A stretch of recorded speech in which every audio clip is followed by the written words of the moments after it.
20e, Watford. De retour en première ligue, Watford va devoir batailler dur pour le maintien. Malgré leur belle deuxième place en Championship l'an passé, ce fut poussif pour les Hornets toute la saison. En cause d'abord le changement d'entraîneur précoce en décembre 2020 pour laisser la place à l'actuel coach espagnol Xisco.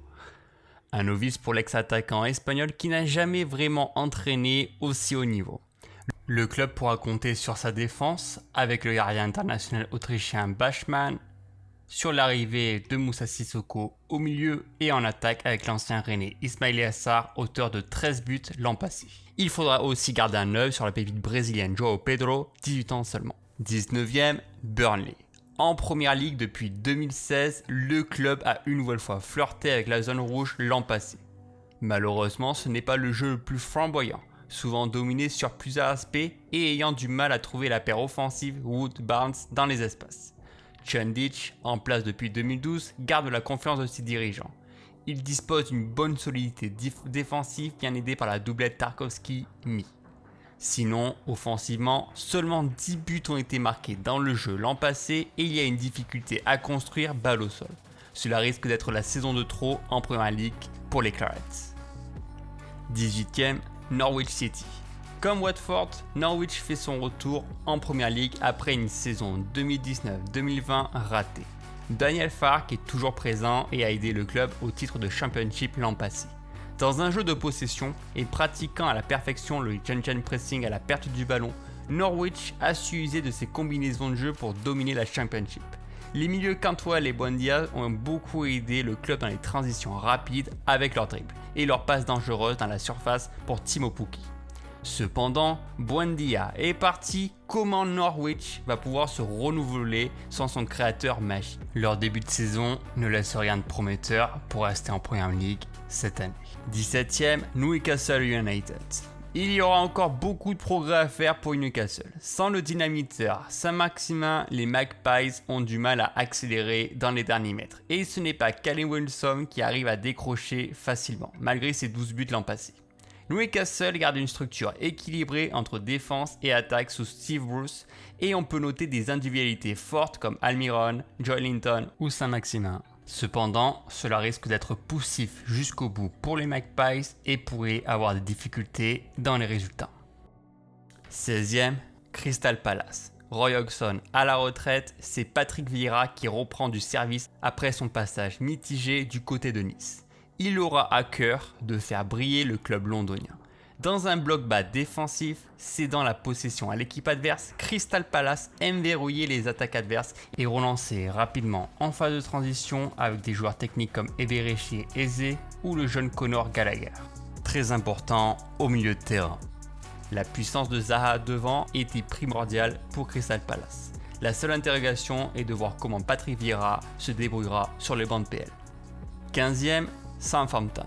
C'est toujours la même rengaine avec Southampton. Un club qui nous impressionne pendant 10 matchs avant de tomber dans une succession de défaites jusqu'à la fin de la saison. Pourtant, l'approche du coach norvégien reste identique, avec un schéma bien défini, structuré et avec un pressing haut.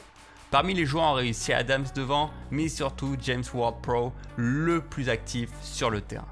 En perdant leur buteur Danny Ings, Southampton ne s'assure plus la même efficacité devant le but. A noter les bonnes arrivées de Romain Perraud et Theo Walcott qui restent au club. La régularité des Saints en première ligue les amènera à se maintenir pour la 9e année consécutive. 14e, Brentford. Grande première pour Brentford qui n'avait jamais joué en première ligue depuis son appellation en 1992. Le match de barrage contre Swansea a été décisif pour la montée. Pourtant, le club du Danois Thomas Frank n'a pas démérité toute la saison, finissant 3e avec la meilleure attaque dans un système en 4-3-3 et avec une volonté de jouer haut à forte intensité. Avec 6 joueurs danois dans l'effectif, on aura une certitude de revoir le même style de jeu que la sélection lors de l'Euro. Sans oublier le meilleur buteur de Championship Ivan Toney et le français Brian Mumbo, toujours présent. Dans un mécanisme spécialisé sur l'analyse de données, les abeilles de Brentford pourraient être la belle surprise de la Première Ligue. 13e, Aston Villa. Et si le classement des Villains dépendait du départ de leur superstar Jack Grealish? Lui, le véritable métronome, celui qui transcende tout un groupe avec ses passes lumineuses vers l'avant.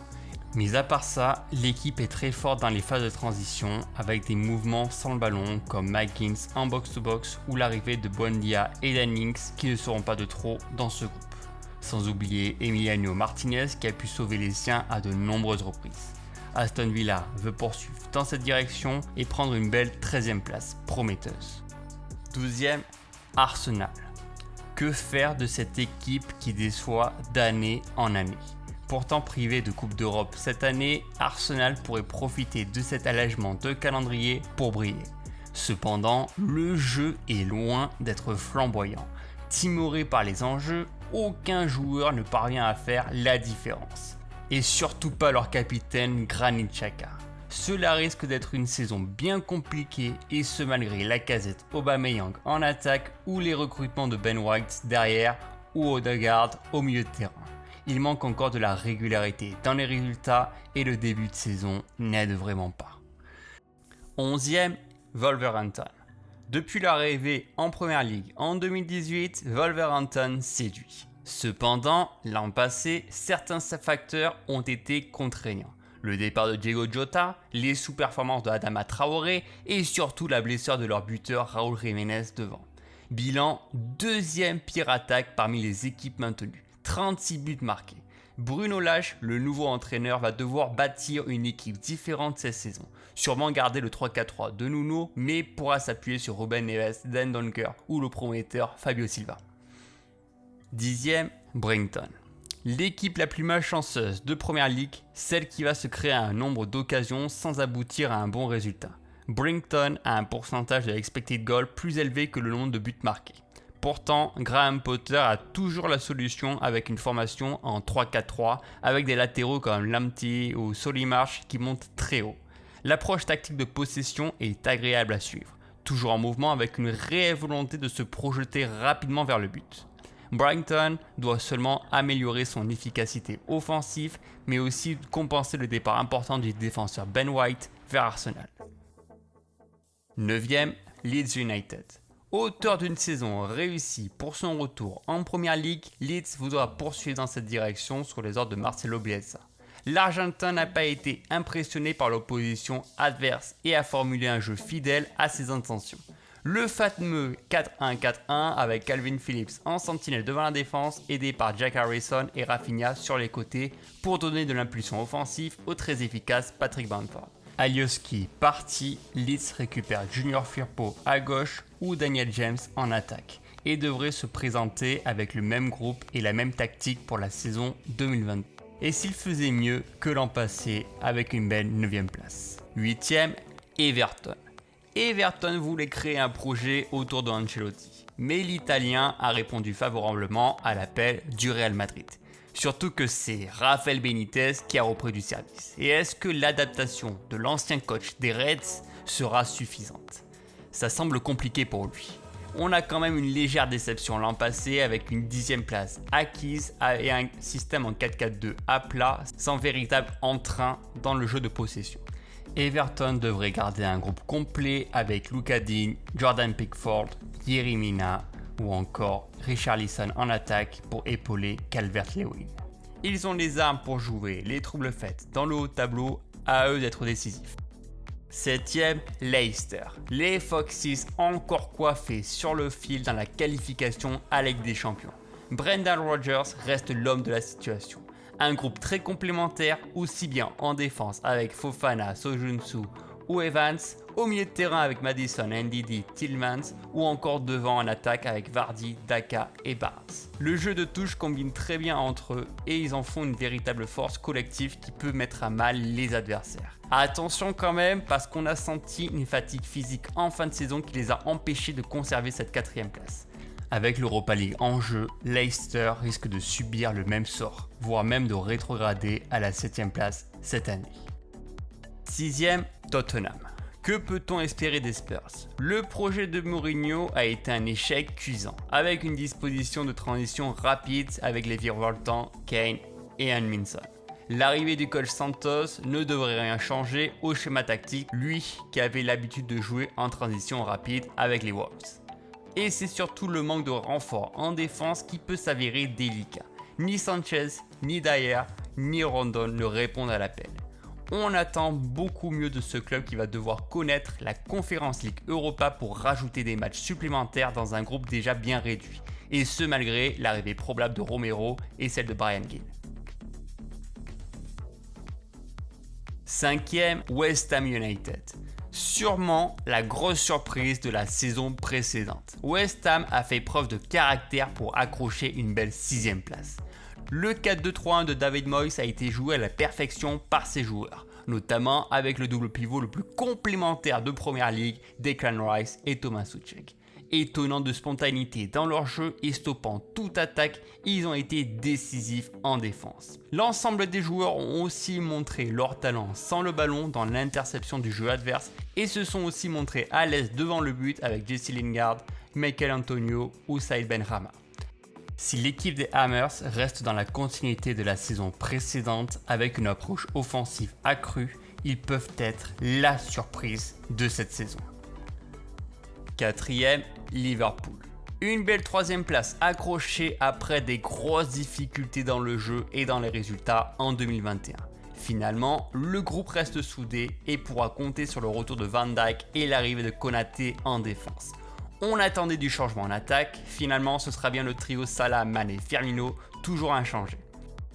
Jürgen Klopp est beaucoup attendu cette saison et voudra se rattraper dans le jeu rapide et donner du volume de jeu au milieu de terrain après le départ de Wijnaldum. Si les blessures les laissent tranquilles, les Reds peuvent aller chercher une nouvelle qualification en Ligue des Champions en fin de saison.